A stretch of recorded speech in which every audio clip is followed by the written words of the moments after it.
Yo, what's going on, guys? Welcome back to the channel. If you're here, I'm assuming you want to improve your gameplay because that's what this channel is all about. That's what all of our content's about, whether it be replay analysis, pro replay analysis, tips and tricks videos, tutorial-based videos, concept videos. That's what you come to this channel for. So check out the rest of our videos if you really want to improve your gameplay to the fullest. But anyways, here today, we are doing a 3v3 replay analysis for our man Random. He is GC2 in this analysis, playing some 3v3. Without further ado, let's go ahead and get into it.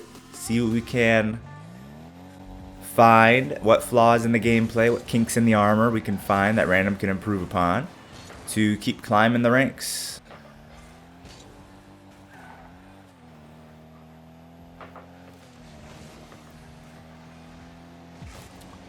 So far, so good. Hey, teammate absolutely slotted that one. Didn't have to do too much for that one. Good job. Just played it patiently. Let his teammate do his thing and got the goal for it. Nicely done.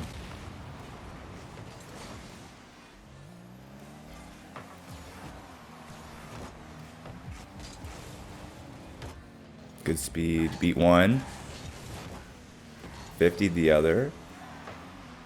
And got the boost steal out of the corner. Good job. One thing I'm going to point out, since so far he's playing really well, really solid, there might not be a whole lot of negatives to point out. I'm going to point out some of the positives so you guys watching can take some things away from the video. One thing that he does really well here that a lot of people might overlook is stealing this boost on the way out on his rotation. Gets the 50-50, really well done. Fast recovery off the wall with that flip. And then before rotating out, he makes sure to boost steal his opponent. That way just keeps the pressure on his opponents just a little bit longer. Starves them of their resources.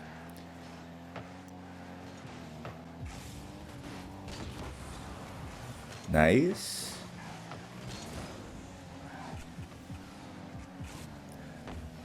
I'm assuming that guy grabbed that. Really close to that boost steal. I think you both missed the boost just by a hair, unfortunately. Almost got another boost steal though.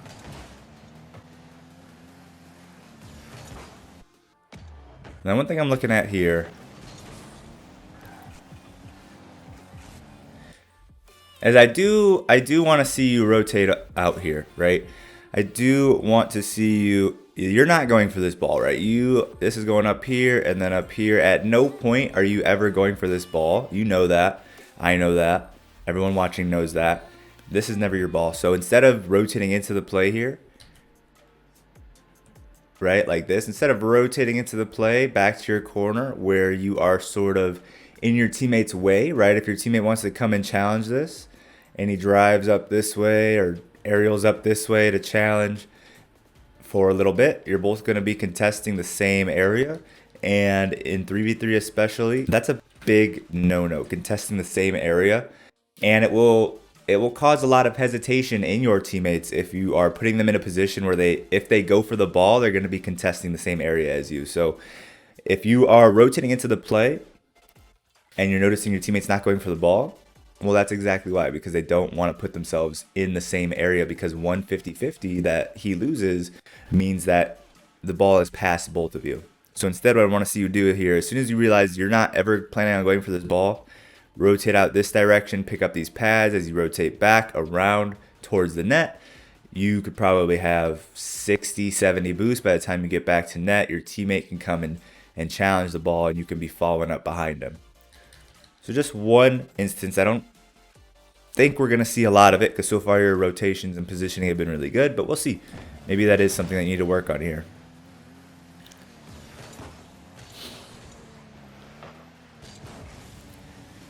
Good beat. I was hoping you'd be able to pass this middle when you went up for it. However, the opponent came up and contested you really fast.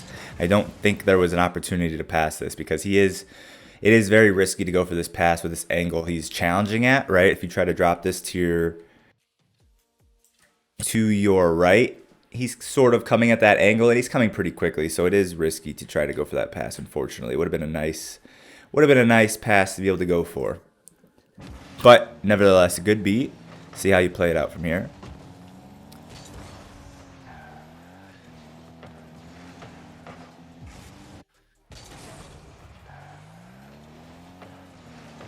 Okay, nice.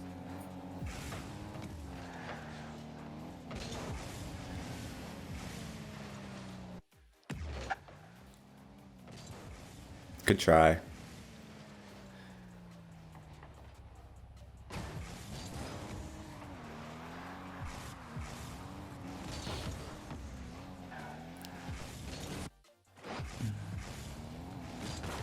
Yeah, so far you're doing everything right. There hasn't been a whole lot to say so far, honestly.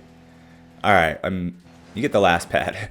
All right, here, I noticed something. As soon as I say that, we noticed something. So first of all, you rotate yes, you already have 100, or you already have 83 boosts, right? You're not hurting for boosts. However, you do at all opportunities want to try to stay at 100 boosts. You want to try to keep your boost as high as possible. So this entire rotation back, you should not be neglecting all the pads in your path. You should be picking up at least one pad, or probably two, to get yourself to 100 boosts. And also on top of that, there's more than one or two pads on your way back, which, you know, as we know in Rocket League, when you're supersonic, you don't go much faster by boosting, but you do go ever so slightly faster when you're boosting and going supersonic.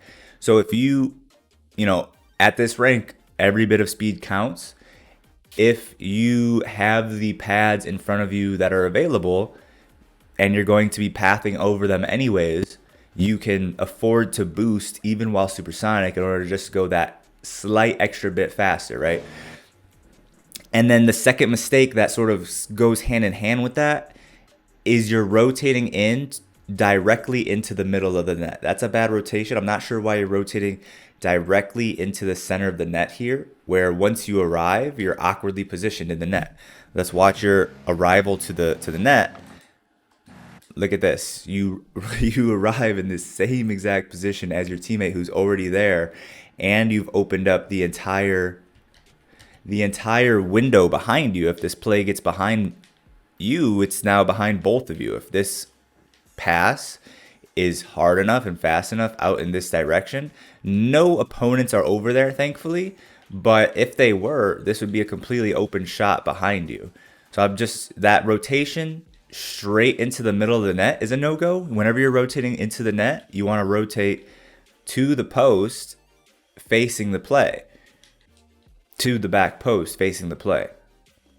And that would have been remedied. That mistake would have hopefully never happened in the first place had you back here been picking up your pads, keeping your boost at 100, maybe boosting. You don't have to boost while you're driving, but at least picking up this pad, or picking up both of these pads, or even last second picking up this pad and then rotating to the back post would have made your rotation into the net at a wider angle. And then not only that, as you're rotating to the net, coming at this wider angle, you may realize, well, my teammate already has the net covered and there is a possibility that this play goes to the backboard.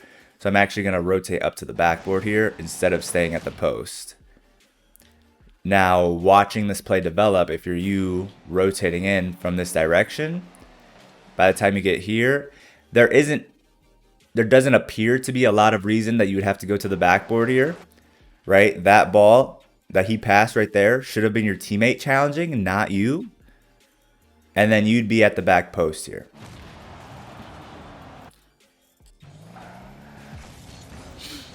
Let's see how this develops if you execute this a little bit better. Arriving at the back post, not cutting off your teammate. Teammate's the one challenging this. You're at the back post. Would have been a lot less sketchy and scary of a situation.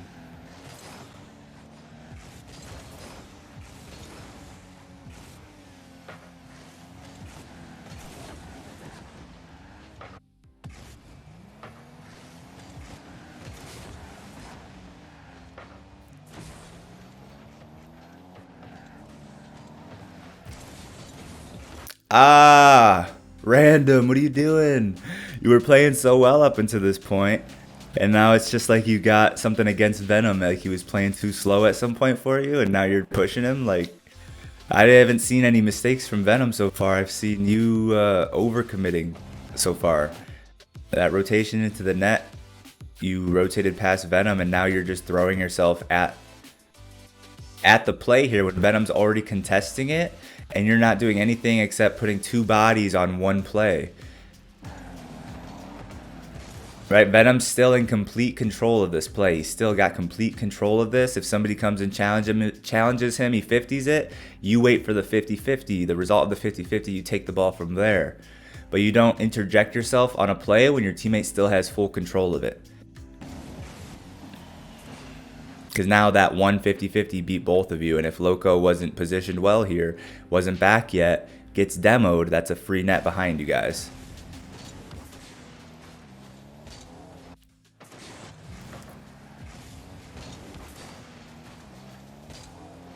It's a good touch. It's a good touch. A little bit unorthodox, but that was a good touch.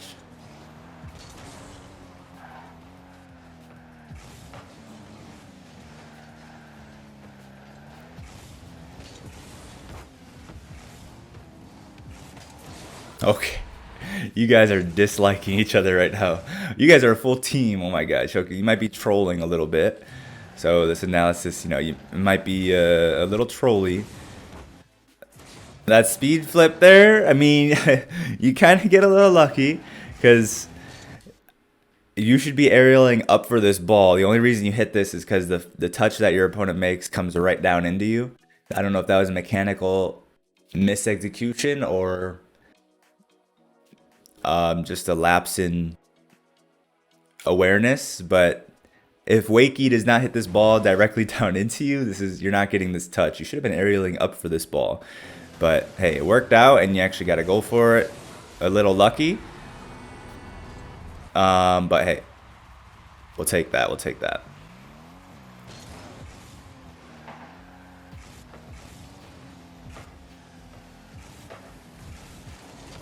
Nice.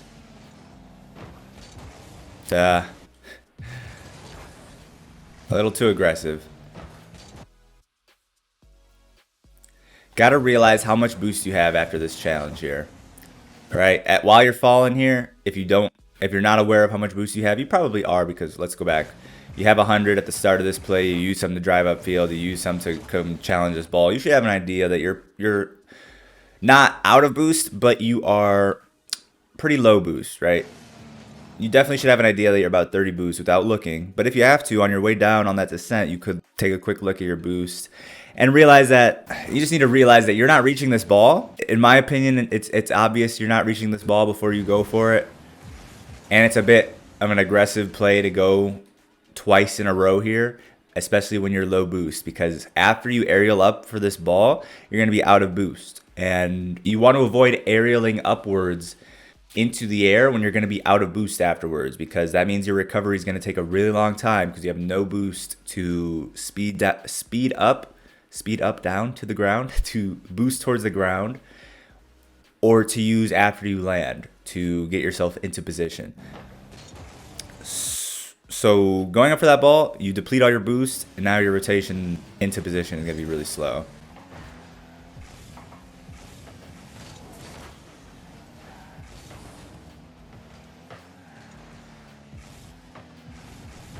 This is fine, this is fine, this is fine. That's not fine, that's not fine.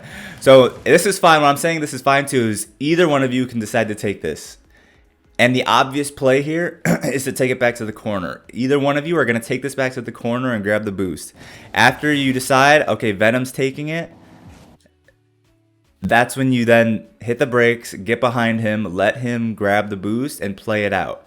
Because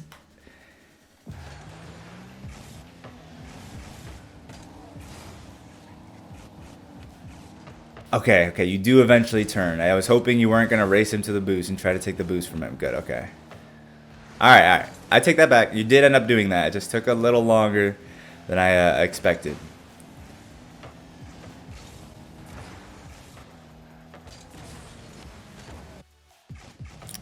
I really don't like a lot of these pre-flip speed flips that you're doing. Like on the one earlier for the 50-50 on Wakey where he hit it down into you.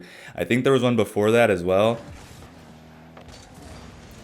There's no reason to pre-flip into this. Yes, I mean, it might look cool, it might feel nice, but this right here could just be a straight up aerial into the ball, and you'll have a lot more control of your car to decide how you want to hit this, where you want to hit this, instead of just sort of flopping into the ball and hoping for the best, hoping something bad doesn't happen, right? If you single jump into this, single jump up, maybe your car is on a slight angle, you hit the ball towards the wall and you land up the wall holding power slide, and you sort of have the momentum following up the ball, maybe able to go again. But then the pre-flip just completely kills any control of your car, any control on the touch on the ball that you're getting there. So, so far you might just need to, I don't know, if you want to rank up, stop trolling a little bit. you're definitely trolling a little bit this game.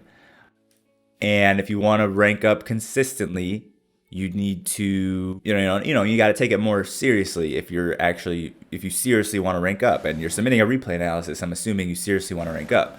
So you just got to cut out some of the troll mechanics, some of the troll aggressiveness, and play it smart. Play fast. You do want to play fast, but don't do things that are not necessary.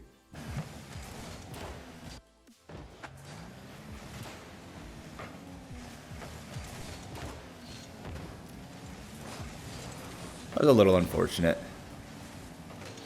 You got bumped out of position and then didn't really have your bearings.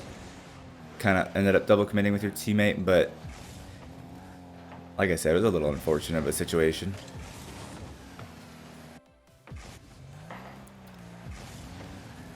All right, here I do want to see you cover the net a bit more, because notice your teammates are not back. You're last man here. Loco's in the process of rotating back, but he's still all the way in their corner coming back.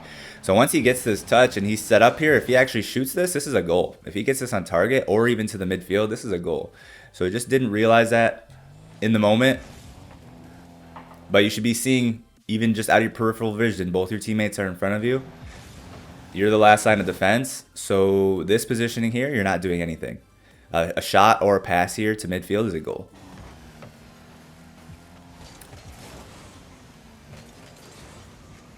Hey. Oh, I thought you did a zap dash.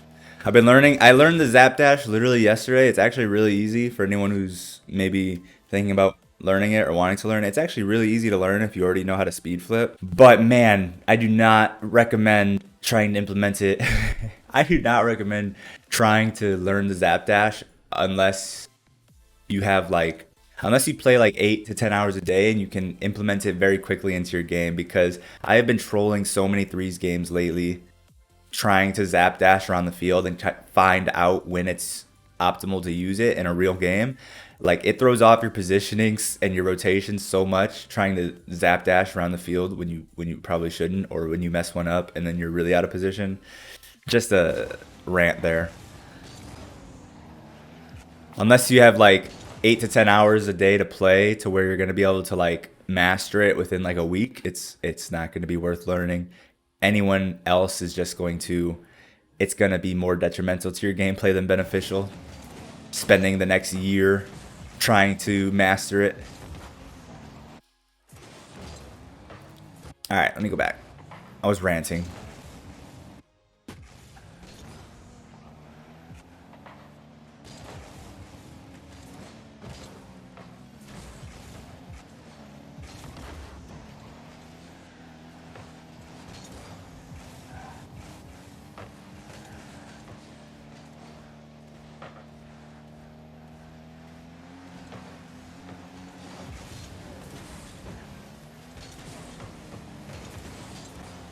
Okay.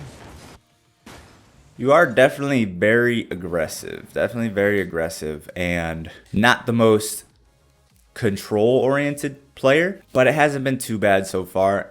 And the one thing I'm going to say here is, after this, again, you're on 0 boosts. Your offensive play is over.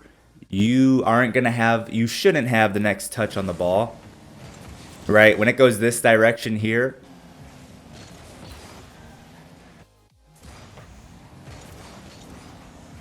that boost is not up. That's a replay bug.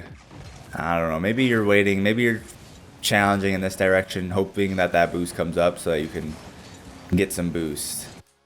But again, remember that when you are putting yourself on the ball, your teammates are likely not also going to go for the ball, right? Your teammates behind you, Seeing you rotate in this direction as if you're going to challenge the ball means that your teammates who have a much better angle on the play in this direction or in this direction quite possibly are not going to take that challenge, which is a much better challenge.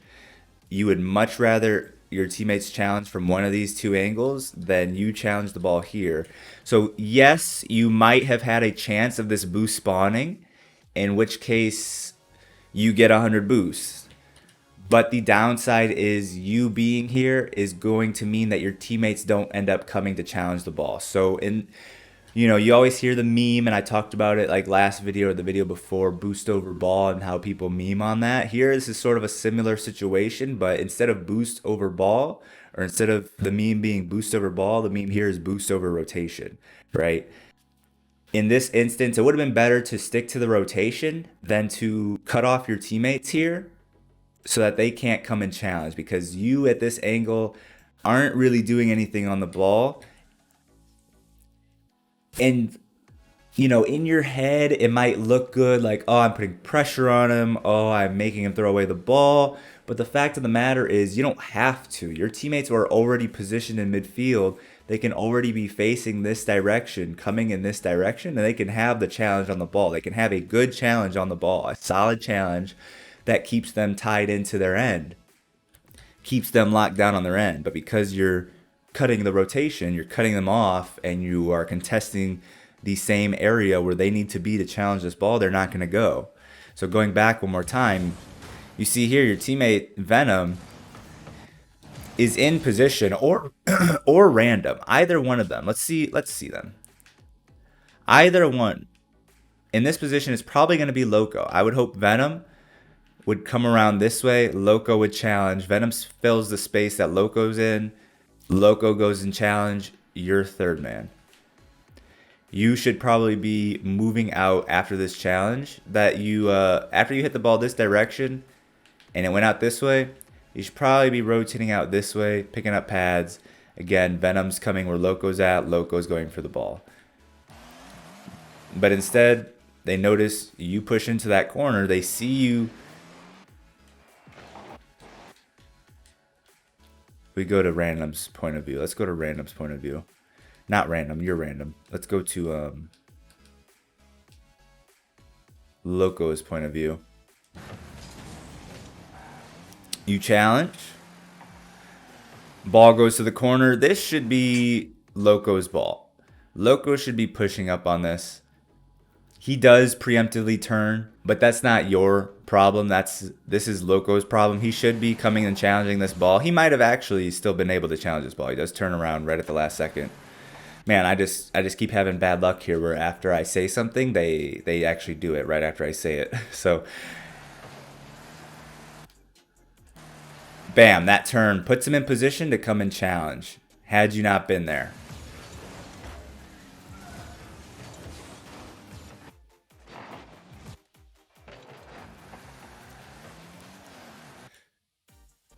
See, maybe he doesn't see you flipping towards the ball here at this point.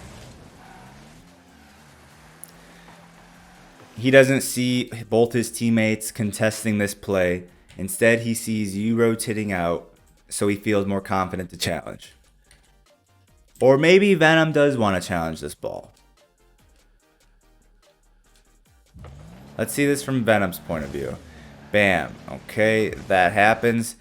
Okay, Venom could have also honestly gone for this ball too. But again, you're challenging the ball. You're flipping towards the ball. So your teammates are like, okay, he's going. So we're not going to go because you're just not supposed to go if your teammate is already going. And again, this is just about the fact that you are challenging the ball with 0 boosts. And you are taking away the possibility of your teammates having the challenge at a much better angle by chasing down the ball here. Very small thing, and I kind of explained how your thought process in your mind is sort of makes sense. Like you're challenging, hoping that boost spawns, that you can get 100 boosts, and then you have boosts faster, right? You have more boosts and you have it faster.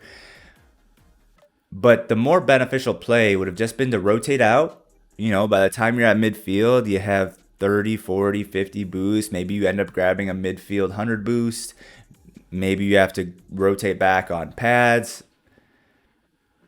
But the bottom line is either of your two teammates could have contested that ball and kept them actually on offense instead of pushing towards your end. And that's all GC2 especially. GC1, I say GC in general is about optimizing your gameplay. Very, very tiny mistakes that are very hard to notice, but this is one of them. This is, out of all the replay analysis I've ever done, this is almost one of the smallest mistakes. Almost one of the smallest mistakes I've ever had to sort of point out and make a case against. Because your play, it has some sense to it, but it's just not the best play.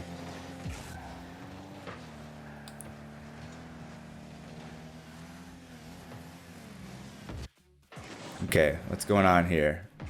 Whose ball is this? Who needs to be up to contest this right now? Are you second or are you third here is the question. You are second, man. Okay. Turned around. I would have driven up to the backboard here, because it is questionable on whose ball this is to go up for. You or your teammate behind you. It is questionable. You don't want to double commit with your teammate here at this point in time, because one touch over the both of you is an open net again. So, I'm fine with the hesitation here. I'm fine with the lack of knowing whose ball this is. But I would like to see you at least drive up to the backboard here, even if it ends up like that you see your teammate is also on the backboard. At that point, you drop off the backboard, let your teammate stay on the backboard. But having nobody on the backboard here, on top of having nobody up for the ball here, is very dangerous, right? Ideally, you would want one of you two, not both of you. You would want one of you two to be contesting this ball, forcing him, right? By the time he gets up to the ball, it's like here. By the time you're challenging, it's like you're also here. And, if you can cleanly hit the ball, sure, go for it. But if not, you're forcing him over the top of you with the ball. You're forcing him to hit it over the challenging player so that the person in the back can be on the backboard and have a free, controlled play off of the backboard. Whenever you're in a situation like this, obviously, I'm sure somebody needs to challenge. That's step one. And if you can't cleanly get the ball, you want to force them to go over you. That way the ball goes to the backboard and the person in the back gets a free ball, which means you want to be on the backboard to receive that free ball that is going to the backboard. But then once nobody challenges, he is making an aerial play, and when you're defending an aerial play, the best position to do so is going to be from the backboard.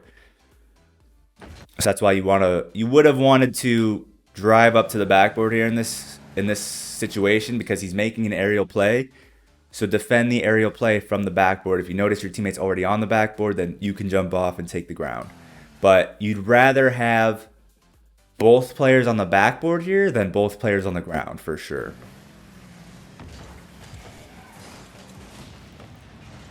Because if both players are on the backboard, you can easily jump down to the ground. But if both players are in the net on the ground, you can't just jump up to the backboard.